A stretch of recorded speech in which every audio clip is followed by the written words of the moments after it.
Do you agree that, it's time that we all wake up and take responsibility, even for our ancestors that did not know any better?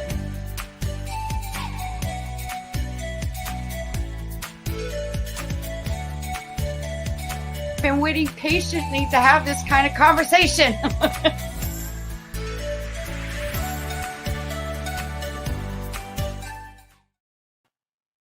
Well, it's Wake Up with KC, and today I'm going to talk about, I'm always about transformation. And there's different styles, different techniques, and different types of experts who are life transformational coaches. And today I have a very special guest that has her own unique way of helping her clients as a life coach. Please welcome Rebekah George. Rebekah, thank you for joining us today. Good morning. Thank you for having me. I'm so excited to be here. Well, I just love talking to people that, really have a desire and a passion to help others, especially when it comes to limited beliefs, mental programmings, and it's deeply rooted in our subconscious mind. And I believe that there's a lot of people walking around on this earth that are stuck in that. So I'm curious, can you please share how your journey and your passion started in becoming a life coach? Absolutely. So I have been a mental health therapist for over 10 years. I have been in this field for a long time, and I have seen people just get stuck for just so many years in this place of I want to do better, but I don't know how. And so for me, I wanted to help people push past the place of I want to do better, but I don't know how. And so I started saying, you know what, there is a place for therapy, and I do believe that is a great that is a great tool. But I wanted to go past therapy and go into coaching because I really wanted to help people to say, how do I get from where I am to where I want to be and not always have to go backwards? I didn't want to always have to go backwards into people's past, into people's trauma. Sometimes I just wanted to identify what are people's limiting beliefs and what's holding you back and help them to eradicate that. And I know that I had so many, and I still do sometimes have those limiting beliefs that keep me from being able to level up. And so I just wanted to, people can do hard things. We can do so many hard things, but we hold ourselves back. So many times it's not other people, it's not the external things, it's ourselves and it's our mindset. And so my passion became, how can we get rid of those negative beliefs and get you to the best version of yourself? And so that just became what made me tick and what made me really want to get up in the morning. And that's just my passion. Well, you mentioned something about therapy. Mm-hmm. There's different types of therapy. Yes. But what is the difference between a therapist, counselor, psychiatrist, a psychologist, and a coach? What is the difference?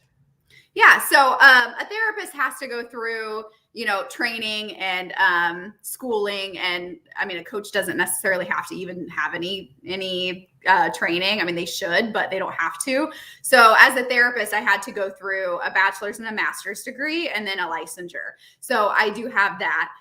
So there has to be there's a governing body of therapists, right? So there is clinical training as a therapist. So you have to have that in order to go back and talk about your trauma, in order to have clinical diagnosis, in order to go into talking about your traumatic experiences in your life, right?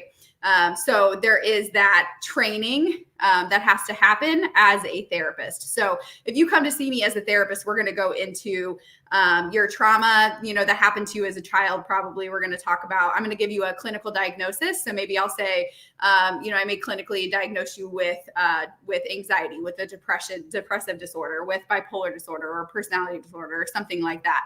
It's going to be more based on a treatment plan, those types of things. Maybe I may build some kind of insurance, something like that, right? But coaching, there's no actual governing body. So anybody can go be a coach technically, which is kind of what is dangerous about it. However, we know that education isn't always synonymous with intellect, right? So not everybody who has a high level of education is smart. So there is some really great coaches out there who don't have education. They just have a lot of experience in something. So, there are people who say, hey, I have found this niche that I'm really good at, and I know how to coach you in it. Now, there are those quack jobs out there who are just trying to take advantage of people, and they become life coaches. And that's why it's really important to learn, learn the difference, right? But there is a governing body for therapists. So if you go to see a therapist, there is somebody, who they are trained. They have to be licensed, and they have to at least have a master's degree. But you are going to be dealing more with your past, with trauma. It's usually a little bit more intimidating for people because you have to probably dive into some more things that maybe you don't want to dive into. So a lot of people get a little bit more intimidated with that.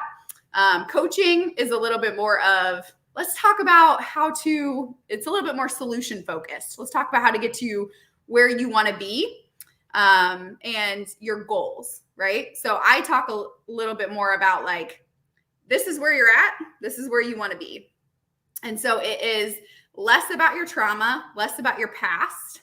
I don't give you a diagnosis. I don't have to know everything about what has happened to you. We don't have to go into the sad parts of your life. We just have to figure out, how do we get you to the best version of yourself? Well, then let me ask you this question. There has to be a connection because I talk about emotional energetic traumas. Uh-huh. And trauma based on what you were thinking when you experienced it, how you felt, the emotion and the energy that was created during that trauma. Yes. Be holding us back. So to me, there's a connection.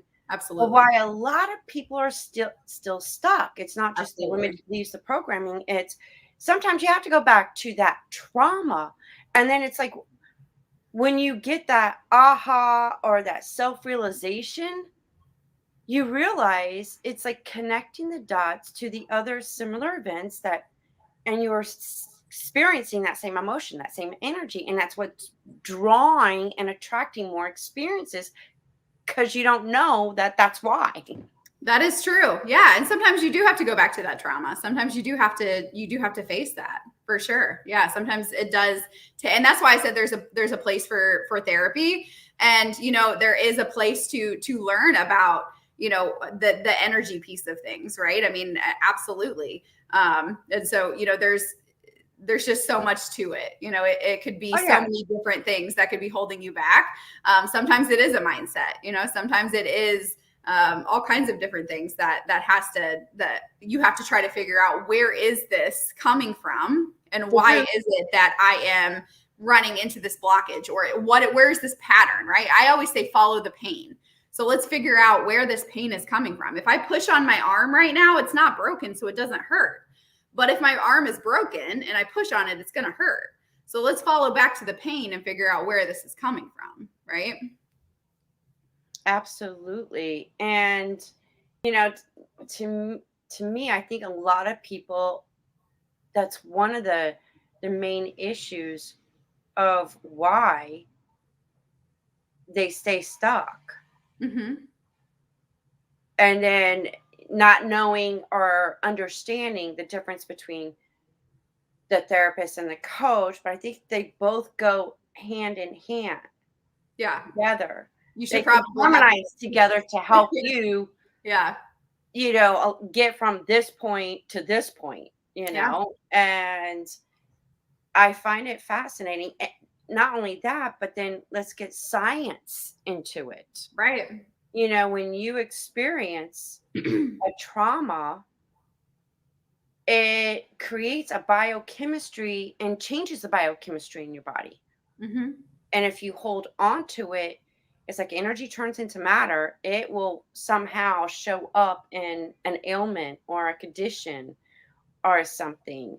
Right. And I've seen and heard people, once they realize that emotional or that trauma that created that emotion, once they pinpoint where it was, their pain, their condition just left like that. Yeah. Yeah. And that's why it's also important to look into things like, energy psychology, right? Or like I used to do EMDR, eye movement desensitization reprocessing therapy, so like those types of things that are kind of out of the box. There's all kinds of different types of therapy that are along the lines of energy psychology that are, based on energy, that are basically like, how do we get rid of some of these belief systems that are a little bit deeper than talk therapy, right? So it's like looking at, there's so many different things that our bodies and brains can do, right? That we can eradicate some of these issues, right? Definitely, for sure. Yeah. And something just came to my mind, and then I just had a brain fart. Sorry. Because I was like, oh yeah, what about that? So oh yes, now it just came back to me. See, I love how this works. A lot of times, because I love studying history, Yeah. and there's been events and catastrophes that happened that are still going on today. Mm-hmm. And would it be safe to say that we live in survival mode most of the time, and that also hinders us? Absolutely. Because it's a belief, and it does change that biochemistry in your body, because it's the adrenaline, it's all these chemicals that we have in our body. Absolutely. And when you stay in that survival mode, mm-hmm. it does more harm than good. Yes. And how would you know if you are in survival mode? What do you do as a coach to identify that with your clients? So I'm constantly, asking clients questions. I'm always asking them, like, what does your body physiologically do throughout the day? Like, how does your body react to your emotions, right? So like, does your body tense up often? Are you feeling tense on a regular basis? Do you have stomach issues? How do you feel? Do you have headaches? Right? So like physiologically, our body tells us a lot of things that we don't listen to. I'll have clients that tell me like, oh yeah, I have IBS. That's a pretty regular thing, right? Or I have headaches constantly. I have bad dreams. I have like phobias, like those types of things that but I've had those since I was little, right? Or I've had this since I was in high school or whatever. And they think that it's normal, and it's not. And it's because they are in constant fight or flight mode, and they don't recognize that that is survival mode. They have done these things. They've adapted to surviving. And so then I'll say like, okay, let's break these things down. And I do emotional understanding and emotional regulation stuff with them. And I teach them how to understand what their body does as a physiological response to each emotion. And then they understand, oh, okay, well, my body is actually reacting to this emotion, or my body is actually reacting to this trauma, or my body is actually reacting to this, right? And so then they better understand how this is working in their body. And so then they can better understand that. And then I can coach them in their relationships. So I can coach them to say, oh, if I can understand that I'm feeling this way, then I can communicate that I'm feeling this way to someone else, right? Which then gives me better relationships across the board with other people. Because if I don't know that I'm feeling this way and I'm in constant fight or flight, I'm going to attack those around me, right? Whether I mean to or not. I'm going to be in constant defense mode with those people that I love because I'm scared. Most of us walk around scared all the time and don't even know it. Mm-hmm. And would it be safe to say that a lot of times, when we behave a certain way, it could also stem from how we were brought up, Absolutely. what environment we were in? Mm-hmm. And I heard a saying, we become the product of our environment. Mm-hmm. And a lot of times we're not even responding as I'm 35. And if I don't heal something that happened, I'm not even responding as 35-year-old Becca. I'm responding as 8-year-old Becca, because my mind goes back to what happened at 8 years old when you trigger me, when you start to yell at me. If I was, yelled at as a child all of the time, and you yell at me, it brings me back to 8-year-old Becca who was yelled at, right? And then I respond to you as 8-year-old Becca because I'm triggered and I am brought back to 8-year-old self, right? So then I respond as 8-year-old self. So even though maybe I should be able to respond as 35-year-old Becca, I'm now responding as 8-year-old Becca because I am brought back to that situation, right? And that would be another word for your inner child. Right. That is hurting and needs to be healed. Exactly. Because when we're young, we don't understand. We just listen to what our parents say and, who's raising us, because we don't know any better. Right. And we're taught that, okay, they're older, they're wiser, but doesn't necessarily mean that they know better either. Yeah. And we're sponges. We take it all in. We take it all in as a kid. And they were probably traumatized and hurt as children, right? So they took it all in too. And then they spill it all out to us. And they don't always stop it and do better. And then we then do it to our children if we don't stop it and do better, right? And that's the cycle. That's the pattern. Until you wake up and realize, wait, this isn't okay. And it's, to me, I have realized that, we're here on life to learn, to experience things in order to know the difference. What is good for us and what's not good for us. Absolutely. And only you know what's good for you. And as a coach, do you help clients realize and go through,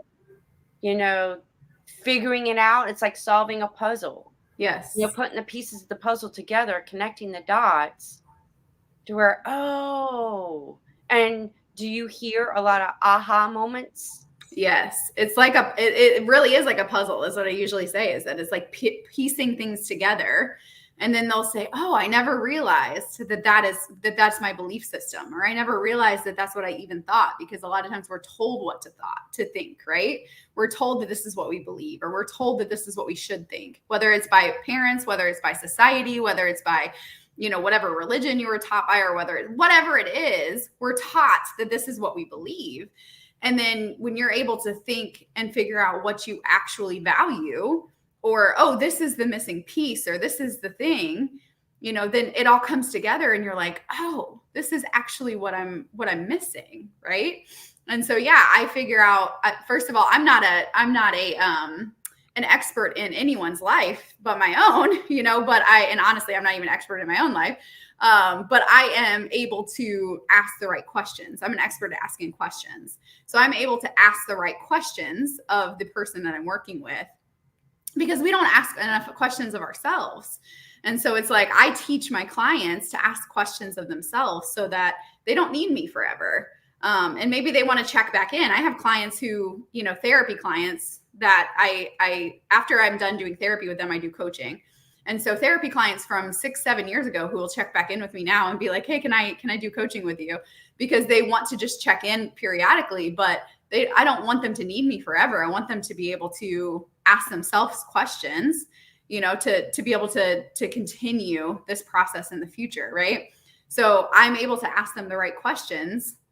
Experts say you have to ask yourself a question about 7 times to get to the actual root of what you're really needing. Right. So it's like, I'm going to ask the question and then ask another question about 7 times until you actually get to where you really need to be in that question. So it's really just asking ourselves the right questions until we finally are able to pinpoint, this is what I really need here. Mm-hmm. And then a lot of times, because I know when, growing up, I was very inquisitive, and I still am. Yeah. I've learned to come back to that, because before, you could say part of my trauma was when I asked a question, I was told a negative, because I said so, or because that's what is said, or this is how it is. And I'm like, well, why? Yeah. And, when you're young and you are inquisitive and you get shut down, that can hinder you from Yeah. even recognizing asking the questions was a good thing. It's just they made up something because they didn't know the answer, so they just told you Yeah. something different. Yeah. Or they don't like to be questioned. So many adults don't like to be questioned. They want their authority to be the final authority instead of sitting down and explaining. Or they're lazy. They didn't want to have to explain something, or they don't know the right answer, or because they were just told because they said so, right? Right. So, and recognizing that in itself is you're on your way to discovering. Right. Because my thing was I started asking one question and then it led to more questions. Yeah. And it's like once you get like a piece of the information that you needed that answered that question, you automatically like, well, what about this? Yeah. Like, okay, I get this, but what about that? Yeah. And it becomes like an adventure and a journey. And I feel like I've dug a rabbit hole, Right. journey, because it's not Right. ongoing. Mhm. It's limitless. Yeah. And I think it's okay to say, I don't know something. Like there are some answers I don't know yet. And so like I'll table it and come back, Mhm. I'll be like, I'm going to table this. I'm going to research it. I'm going to read about it. For me, I'm a Christian, so I pray about things. So I'm going to pray about it. I'm going to come back to it. I'm going to think about it. I'm going to read about it. I'm going to do research about it because I don't assume that I know things that I don't know, right? I don't know what I don't know. I think we had this conversation when we first talked. I don't know what I don't know. So I come back to things, and then I'll come back around to it. I'll ask experts about it. I'll read about it. I'll do these things. But yeah, a lot of times it'll be like, okay, well, I know about this. So now I know about this, which then leads me to this. And then it leads me to this. But I don't ever, I don't respect people who go into something saying, I know 100% about this and I'm not going to listen to another perspective, or I'm not going to, I'm going to shut down somebody else about something. Like I always listen to all perspectives and I always respect all perspectives too. And I always respect all people. I will listen to anything and then I will respect all people in their perspectives. Doesn't mean that I agree with everybody. It doesn't mean that I agree with all perspectives, but I'll at least listen. And then I will, if I don't know something, I'll table it and be like, hey, I'm going to come back to this because I'm inquisitive and I don't want to leave anything on the table not knowing. So I'm going to come back to it in a few months or in a few weeks or in a few days, Well, that's part of what I think is, evolution. Being able to change with what's changing. Learning, understanding of, well, why is this happening this way now? And it is a lot of times people don't. If is it safe to say that people don't want to change their thinking? That's even the biggest holdback. Yes. To keep themselves prisoners in a way. It's self-sabotage. Yeah. Yeah. And, what would you offer as advice with, people that are dealing with those kind of people while they're on their transformation? It's, you know what I'm saying? That is very difficult. When you're going through and you're starting to realize things and you're starting to set boundaries and whatnot, and you have this idea, well, it's like that. It's a little frustrating because you're on this and you're with somebody that's not even there. Right. That can't even understand.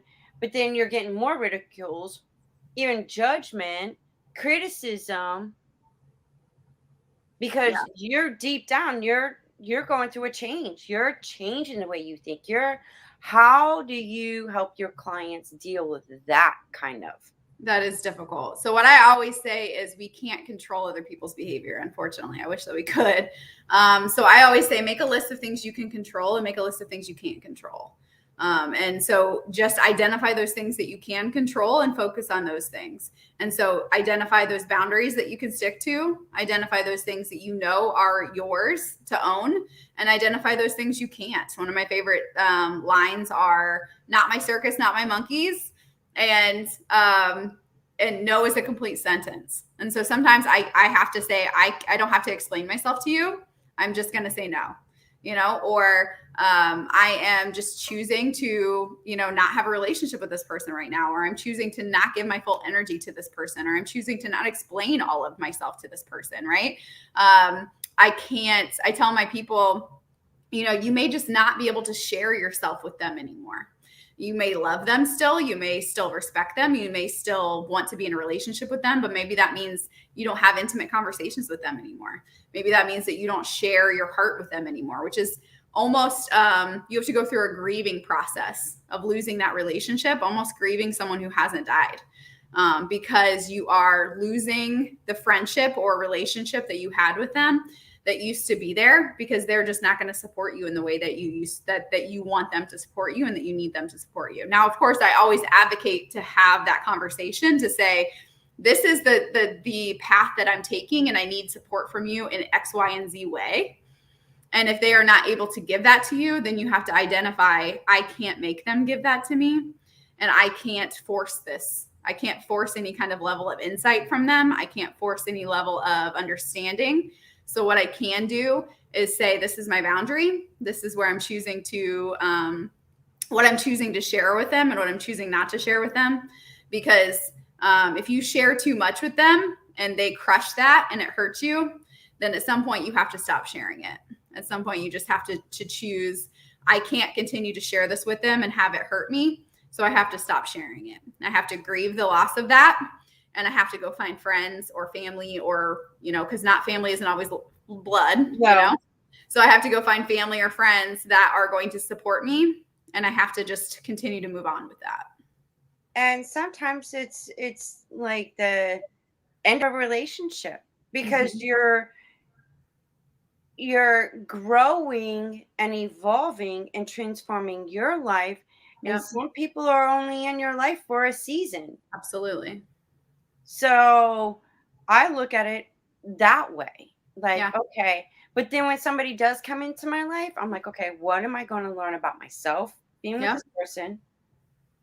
And what can I do to help them learn from themselves? Absolutely. Sometimes you only get the enlightenment of more about yourself being with a person than the other way around. Yeah. And that's okay. You just got to be okay with being okay that they're not going to go. Yeah. Like they're not wanting the insight. They don't want, to change their lives. Right. And that's the reality. And that's where they're at. And you just have to meet them where they are. Yeah. And if you can't, but you have the right to say, I don't want that in my life, or that's not something I can do with. Yeah. And I got picky about who I get into my life now, because I'm about positive energy. Mm-hmm. I love talking to people, picking their minds, how they think, where they came from and whatnot. Yep. But if I feel like a negative kind of vibe from somebody, I just have learned and discerned, you don't want them in your life. They'll drain your energy. Why would you want to be associated with someone that's going to drain your energy all the time? Yeah. No. Yeah. And so you just have to come to that point where you're like you said, I believe you can learn from every person that comes in your life. And so then you ask that question, what did I learn from that relationship? They were in my life for a season. And I've seen, there was a movie once that I saw that likened it to a tree. There are people that are that are branches that snap off very quickly. Tyler Perry. Tyler Perry. Yeah. So, and then there's people that are more like, oh my God. Yes. What is it? Mama Dia? Medea. Yes. And then there's the people that are like the trunk that are there for quite some time, but they're not like there forever. And then there's those people that are the roots, and those people are not going anywhere. And that's few and far between, and they're rare. They're a rarity, but those are the ones that you keep forever. And those are the ones that are like your ride or die, your very best friends. Those are the people that are there forever. And it's so true though. I mean, it really is. And so it's like, okay, I'm going to really reevaluate these things. And, that's all you can do. You can't lose your peace all of the time, chasing that for other people. Right. And it astounds me how people just stay in these like toxic relationships, and it's like, hello. Yeah. Is there somebody inside there that you're sitting here, in a way, complaining of what's missing in your life, what Yeah. you don't like about your life, and you're with the person that's triggering all of this, All of these you know, things. and I'm like, you're the one that's Yeah. attracted all this, and you You stay know in what's funny is I've stayed in my share of toxic romantic relationships, but I've also had my share of toxic friendships. And I remember a couple years ago, it was like a year and a half ago, I got out of a toxic friendship. And that was hard for me because friendships are, one of those things where why would you be in a friendship that is bad? You know what I'm saying? Like, what is, like, your friend is supposed to do nothing but uplift you, right? And I remember that I had gone into it was like a small bar with a girl that was supposed to be one of my best friends, and she was always kind of giving off these like jealous type of vibes, and she was supposed to be one of my best friends. And I've always been a bigger girl. I'm not a small girl by any means. And she's small. She was tiny. And but we were hanging out, whatever, and we saw this guy on the other side of the bar, and he smiled at me, and I smiled back at him, but she apparently liked him, and I didn't say anything, and she said, I'm gonna go ask him out. And I was like, okay, he's probably not my style anyway, like, whatever. I kind of let it go. And he comes up to talk to us, and she said, hey, do you want to, go out or do you want to grab a drink sometime? And he said, well, actually, I'd like to take your friend out, and pointed to me. And she said, why? Like, I'm so much prettier than her. And I'm skinnier too. And he was like, first of all, I actually find her more physically attractive than you. And second of all, your personality is terrible. Like, well, what kind of friend are you? And in that moment, I stopped and thought, why am I friends with you? Like, what? Like, why am I friends with you? And so I stopped being friends with her after that. Like, I ended up having to say, like, obviously, this is not a good friendship. I would have completely just, given that up and not had anything to do with that after that, because I'm just not that person. And, like, I mean, if she would have said, hey, I prefer, like, I am interested in him, like, I would have backed off, and that's just not who I am. But I would never say something hateful or hurtful to my friend like that. And so to hear her say, I'm skinnier and prettier, why would you want to take her out instead? And I didn't even think twice about it, honestly, until, he was like, why would you want a friend like that? Made me That was really a wake-up call. Yes, it was a wake-up call to make me realize she actually spoke like that to me pretty often. And so it really made me realize, why am I friends with someone who is constantly degrading me in that way? So yeah, I think we have to, like, really stop and realize, like, I was so used to beating myself up that I was surrounding myself, like you said, attracting people who also was like, oh, this is the energy you put out and the things that you do, I'm going to do the same, right? To make myself feel better, which is crazy. And so I stopped that and would never allow that in my life now. Wow. But then it makes me question, like, why are you that way? Like, what have you been, like, what programmings do you have and beliefs that you have about yourself to even act this kind of I had some pretty behavior bad, out? That's just, programs in my life at that point that had shaped me. I had some pretty abusive relationships in my life that had put those things in my life that made me think that, because of my body, I was less than. I had been 300 pounds since high school. So because of my overweight, even though I had lost weight and gone back and forth between being, smaller and being heavier and whatever, it was my body size that made me less than. And so your it was self-worth. Yeah, it was my self-worth. And so, being overweight, I was always you're pretty for your size, right? And so it was constantly put into my mind of, you're the pretty fat girl. And so it was, always in my head of that. And so it was, I have to accept less than everyone else because I'm overweight. And so that was just a constant in my life of, since I was, 8 or 9. I mean, young. Wow. And so that's one of the reasons I chose to be a therapist. One of the reasons I chose to be a coach was because I was working overtime to try to overcompensate for the hell that was going on in my mind. Wow. And to me, it's like, that's like what we call dealing with your demons. Mm-hmm. It is your mind. It's your ego.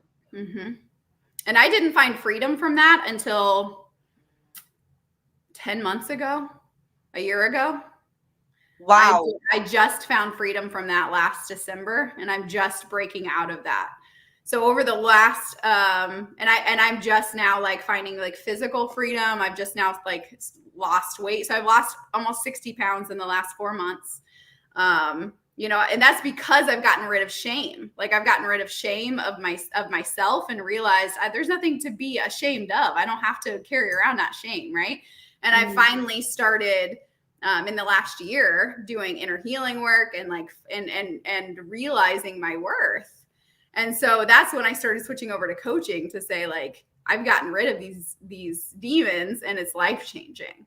And so, yeah, it's been once you get to the root, mm-hmm. it like changes, like, yep.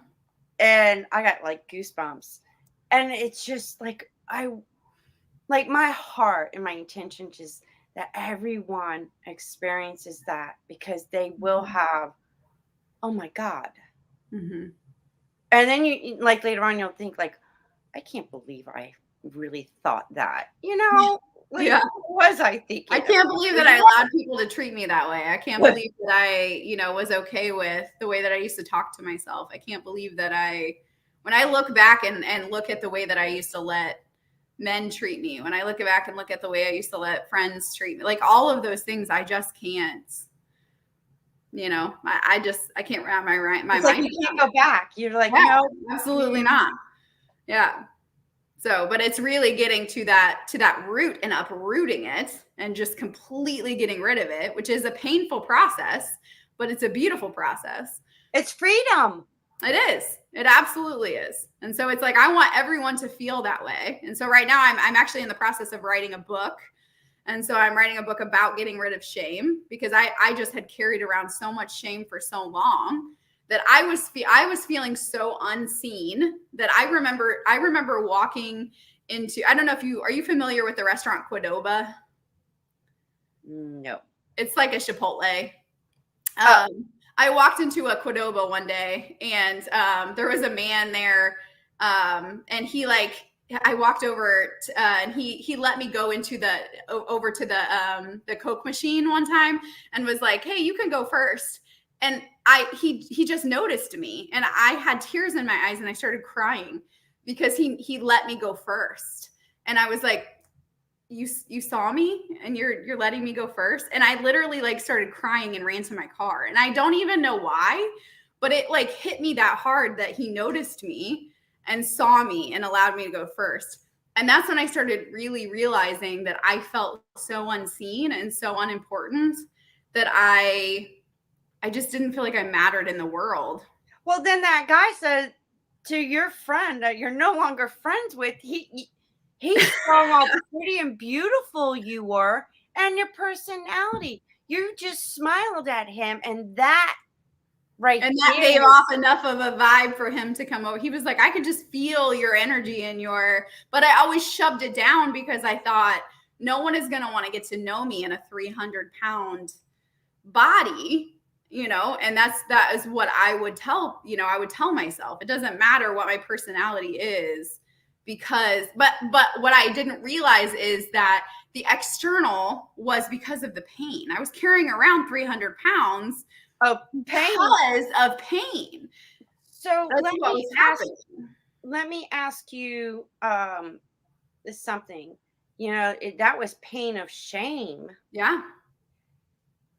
Have you recognized and was there a pattern in your ancestor, in your lineage, your family lineage, about weight and shame and whatnot? Did you recognize those? I mean, I haven't really done a lot. I know my grandpa was like 400 pounds, so I know that he had some. I know he had some stuff, but past that, I don't think so. I think he was the only one that I've been able to find. But I don't really know. Other than that, I think it really was just me. I haven't really like I know that my family has always had like some thyroid issues and stuff, but apart from that, I haven't really found anything else. My mom isn't overweight, my dad isn't overweight. Nobody else in my family is that I know of. I think that I took on shame in that way because, well, first of all, I know that I had some like physical health issues as a kid, but I think that I turned to food because it was very comforting, just at a young age, and because I tended to be chunky from a young age anyway. But I think that I found comfort in food very young. And I mean, I'm sure that there probably is some, maybe some lineage stuff. I don't know. But I think that I turned to food very young. I remember just being comforted by it, at a really young age, and just feeling like this is my comfort and this is where I turn to whenever I'm sad. So, because I look at emotional energetic traumas because it can be passed down. It's not something that's hereditary. It's just that energy from that trauma goes I'm not sure. through the womb, because whatever, this is, science can back me up on this. And Braden talks about this. And I was like, when I first came to that revelation of, wait a minute, I was in my mother's womb, and if you go back into the 60s, we were dealing with the Vietnam War. There was a lot of other things going on that was bringing stress into my mother's life. And whatever she was going through and experiencing and feeling, so was I. Yeah. I was in her womb. Yeah. So then I'm like, well, she was in her mother's womb. And then my grandmother was in her mother's womb. Right. So how far back does this go? Yeah, I don't know. I honestly haven't studied that enough to really know. I'm really not sure. It makes sense because we're, especially for, me being a woman and me being a mom. And, when you're pregnant, the doctor goes, avoid stress. Right. Because it does affect the development. Right. Yeah, I'm not sure. That just makes sense of why there's so many now younger generations that are the way they are, because it's that connection of this is why. Yeah. Especially with anxiety and depression. Yeah. Yeah, I don't know. I'll definitely need to study more. I don't say anything's hereditary. I'm like, no, there's an emotional, energetic. Right. Yeah. But once you can get to where it all began, it's like, boom, it disappears. You no longer deal with it. Yeah, I'm not sure. I definitely need to read up on that. I haven't studied that really at all, so I'm not sure. Oh, I've been studying it with Dr. Joe Dispenza, Bruce Lipton, and Greg Braden. Wow. I call them the Three Musketeers. That's really interesting. Yeah, I haven't really studied that at all. And I don't really know much about the stress that, my mom was under when she was pregnant. I know she was young, so I'm really not sure, but yeah, I don't really know. Because I like a history. So I do the timelines of what was going on. Yeah. Yeah, that's really interesting. I'm not sure. So, because in, the 1900s, the Spanish influenza, the recession, the Big Depression, that affected a lot of our ancestors. And then all that trauma energetically, because that's how it relates to love, money, and everything has energy. Yeah.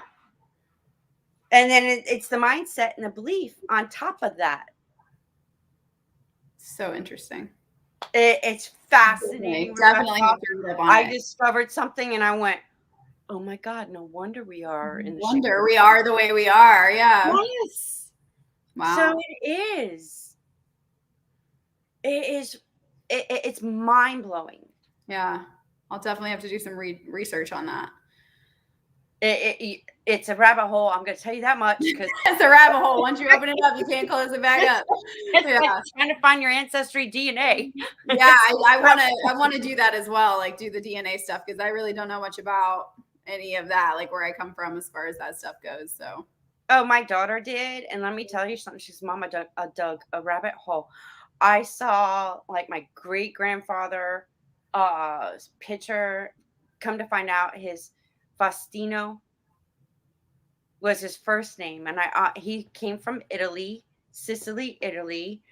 I mean, my daughter on just my side, she hasn't even touched her father's side yet. wow. They were in the World War, like my World War One. How interesting. It's like that's how you can connect the dots of connecting to the emotional energetic traumas by going back and then connecting where it affects you. That is the mind-blowing part. Right. Wow. And that's what I like to do as a coach, because you have to connect history and science with the spirituality, because to understand spirituality, you have to experience things to really get the understanding. Mm-hmm. And it's just, it's like, wow. It's like crazy. I'm connecting the dots and I'm like, oh my God, this is It makes sense. It all connects. That's crazy. I'm like, come on, everybody, we gotta become like Nancy Drew and the Hardy Boys. Right. We're getting it We're all gonna discover together. something new, a new concept, a new perspective on how to look at where you are and where you want to be. Right. You have to understand some things. And I think we don't talk about history in the way it could be better to get, because they take 50% of the truth out. Yeah. And just give you what they want you to know. Absolutely. For sure. And I'm so happy that you discovered some amazing things of realizations that's helping you. So And life-changing. you're going through in my life and in the way that I coach, because now I can coach so much better and so much different and so much more effectively. And that was the one little thing that a stranger comes to say to you, to have that light bulb moment. Just like that. And that's what I call synchronicities. And a person will just come to give you a message, and that is it. Yep. But you recognize what that message was, because then that's how you get that light bulb moment. And you ask yourself, why am I friends with you? Why am I friends with her? Yeah, I was like, I choose my friends. This isn't family. This isn't someone I have to be with. Why am I doing this? You know? There's a belief of glutton for punishment. Like, yeah, I guess so. It's like, and because I was like, oh, that's just her. That's just her personality. She's just like that, Well, I wish her well, and I wish that she would wake up one day to realize she's the one that's holding herself back of finding true happiness and a good, loving relationship. Right. And in any friendship, partnership, whatever. Right. And it's her own pain. And that's what I have to help people understand too. Like whenever people do that, it's their own pain that they're projecting onto other people. It's their own pain that they don't like themselves for whatever reason. And so they have to project that onto other people. Yeah. And then I discern that because, like you said, we project ourselves. So when there's somebody with me, I ask that question. Is there something about myself that I'm projecting this? Or is this person actually projecting their stuff out onto me? And have that discernment to know. Because a lot of times you're getting what you believe and what you're attracting, and you don't realize it. So it's like, where do you find that discernment? Right. And you'll know if you are. And you're like, oh, I gotta change that. Yes, and for sure. Sometimes it's no, it's them. No. Yeah. Yeah. You know, If you're just and I being hateful for no reason, you're just being hateful, you know. and I've been now bold enough to say, you know what? When you can come to a little bit down, or when you can talk to me as an intellectual conversation with adult to adult, then contact me. When Right. you get over yourself, contact me. Contact me. Yeah. I'm just gonna let you be. When you come to, grips on a few things, here's what I can suggest. Da, da, da, da, da, da, da. Work on that, and then call me back. Yeah. Because I don't have time to deal with that. I really don't. I'm like, when you get over yourself and you want to Yeah. talk, call me. And I don't have the energy to give to you when you're just going to suck it out of me, or you're going to be rude or hurtful or whatever. I don't have time. Yeah. And it's a beautiful thing when you're like, wow, I don't have to put up with this anymore. Mm-mm. And if you're saying those things to me, most likely you're saying worse things about me when I'm not there. You know what I'm saying?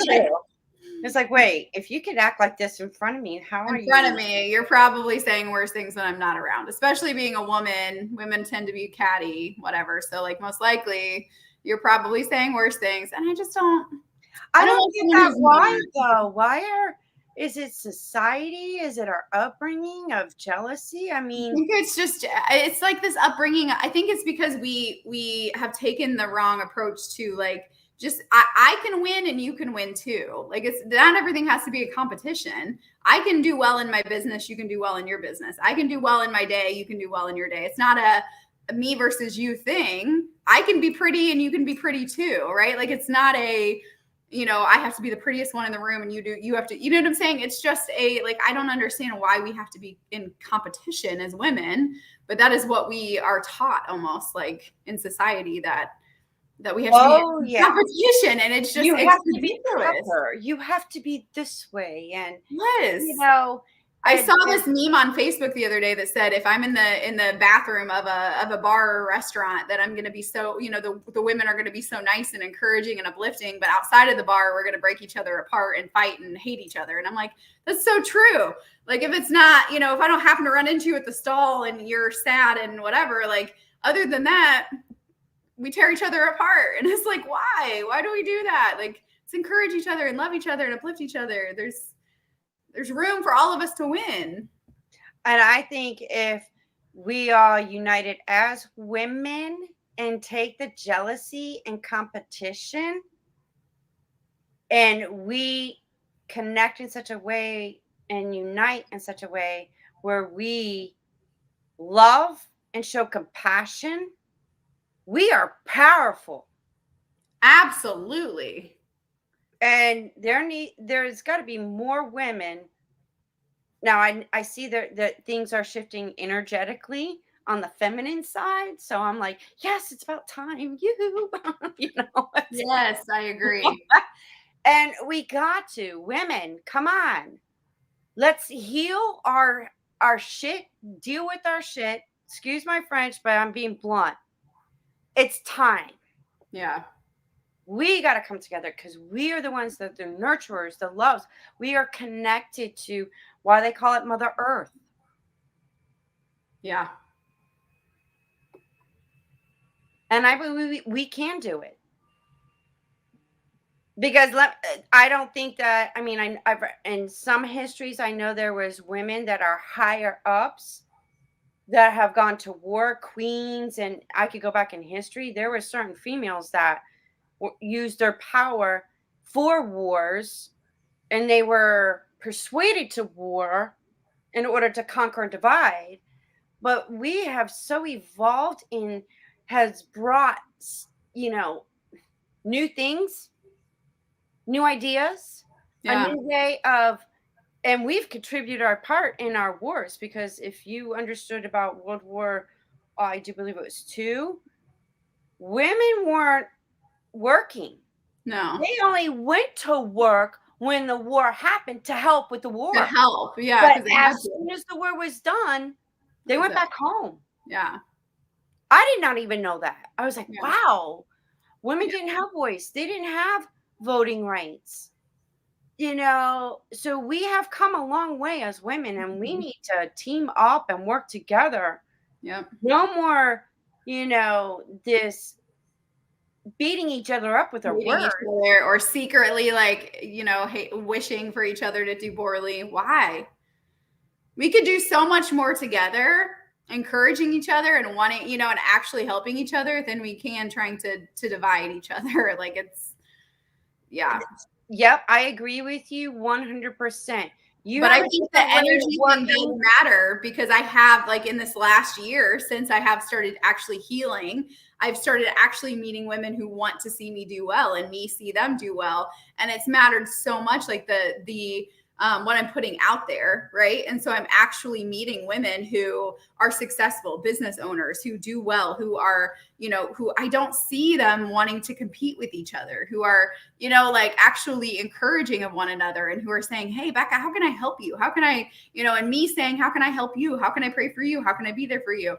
And it's life changing versus, I'm going to pull you down and I'm going to, gossip about you and all this. And it's so, they're few and far between, but I'm sure that they're not. I just have to find them, right? I just have to put myself out there more. But it's just been life-changing comparatively to when growing up. I feel like I've heard that every woman you meet is catty, and that it's going to happen no matter what. And you should keep your circle small, and you should only, be friends with a few girls because they're all going to turn on you anyway. And that programs us to think that all women are going to hate you. They're going to steal your man, or they're jealous of you. And that's crazy. There's really no need. It's crazy. It is. So wake up, women. Wake up, women. Yes. Encourage another woman. If you today, that is my challenge. If you're hearing this, encourage another woman. Find another woman. I remember just recently, I try every day, no matter where I'm at, to find someone and encourage them, no matter where I am. If I'm at the restaurant, if I'm at a grocery store, I find someone and I say something positive to them. My love language is words of affirmation. It's my number one love language. And so that's what I try to do. And I remember a few months ago, I was at a drive-thru, and I told a woman, I just said, you have gorgeous eyes. And she was probably 21. She welled up in tears. And she said, no one has ever complimented me like that, just randomly, not knowing me. And she said, you made my whole day.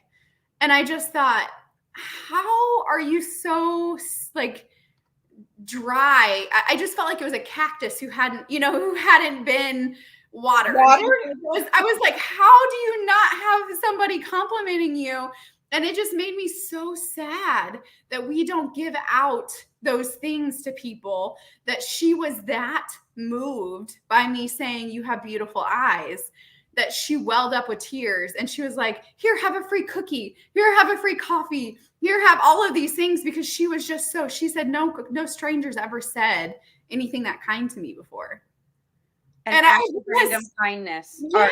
And I just thought, that devastates me, and I really try hard to, no matter where I'm at, wow, I really love your sweater. Wow, you are so beautiful. Or I'll just walk up to someone and just be like, you just have like an infectious smile. I just want to tell you that, or like the way you carry yourself is really great. Or like, I love being around you. Like, I'll just try to say those encouraging things, because just watch the way that their whole energy shifts, or the way that they just light up, because you don't hear that enough, right? So that is my challenge for the people that are listening today.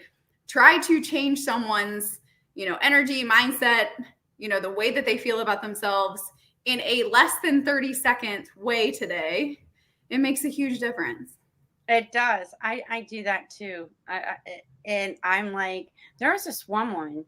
She was so attractively beautiful. Like, it just took my breath away. I love it. And I went up to her and I'm like, I have to tell you, I don't know if anybody's told you this, but you are a very attractive, beautiful woman.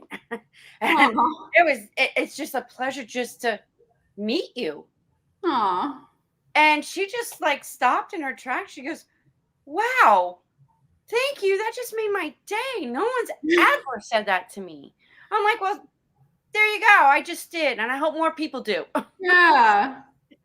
And she probably like ranted and raved about that. And that's the thing, is that a lot of people probably think it, but never say it. And so it's like, wow, that makes a huge difference in how they feel. And it just impacts so much. And so it's like, just think it, just say it, Yeah. So yes, I agree. Challenge for women: say something positive to another woman. Yes. That's what I'm. And on another note, if anybody wants to get a hold of Rebekah for coaching, her information's down below in the description notes. Yes. So go check her out. And I wish you the best of success, Rebekah. And I love how your name sounds, Rebekah, and it's pronounced differently. Very unique. Thanks for having me. It was truly a pleasure. Thank you so much for joining us. I wish you the best of success in your new book. Please let me know when you're about to publish it, and I'll have you back on the show so we could talk about it. Yes, can't wait. We got to get rid of this shame that we feel. Yes. Especially us women. It's enough of carrying that burden. We need to burn it. That's right. Get rid of it. Burn that shame. We'll be free. Yes. Thank you again, Rebekah. It was truly a pleasure. Thank you so much for having me. There you go. What an amazing interview. And Rebekah, I mean, come on. A beautiful soul, a beautiful woman, and her own transformation just by one word. What about you? Go see her, connect with her. If you want the coaching, she's there for you. And I look forward to her book coming out. That's going to be a healing in itself. Like I said, you never know who I'm going to have on my show. Stay tuned for Wake Up with KC.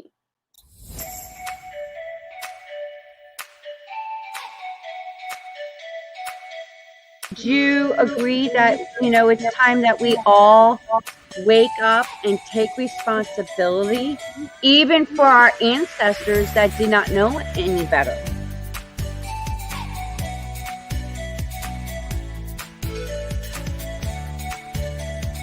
Been waiting patiently to have this kind of conversation.